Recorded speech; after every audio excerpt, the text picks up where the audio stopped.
দেবর ও ভাবির মধ্যে কেমন পর্দা হওয়া উচিত? দেবর এবং ভাবির মধ্যে সীসা ঢালা প্রাচীরের মতো পর্দা হওয়া উচিত।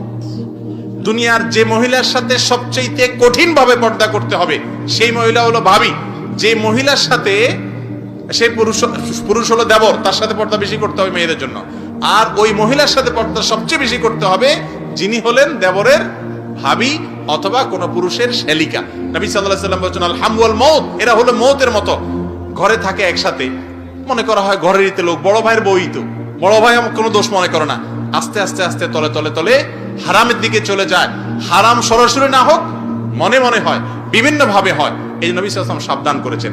বাহিরে মহিলার সাথে পর্দা অনেকে ঠিকই করে, বাসায় এসে ভাবির সাথে পর্দা করে না। অনেক মহিলা আছে বাহিরে বোরকা পরে যায়, বাসায় দেবরের সাথে দেখা করে, আছে না নাই? হারাম একেবারে। যৌথ ফ্যামিলি যদি থাকতে হয় তাহলে সেক্ষেত্রেও পর্দা যাতে মেনটেন হয়, ফ্যামিলি সেটআপটা সেভাবে করতে হবে। পুরুষরা ভিতরে গেলে যৌথ ফ্যামিলিতে ভাবি আছে, অন্যরা আছে যাদের সাথে পর্দা করতে হবে, তাহলে গলা পরিষ্কার করে আসসালামু আলাইকুম বলে যাবেন, একটু সময় নিয়ে যাবেন যাতে তারা শুনে যেতে পারে। এগুলো একসময় আমাদের দেশে ছিল, কিন্তু এখন আমরা আস্তে আস্তে অভদ্র হয়ে যাচ্ছি, অসৌজন্য আচরণ আমরা করতেছি। সৌজন্যতা ছিল তখন কাটটা, আমরা দেখতাম যে বাড়িতে যাওয়ার আগে সালাম দিয়ে গলা পরিষ্কার করে তারপরে যেত।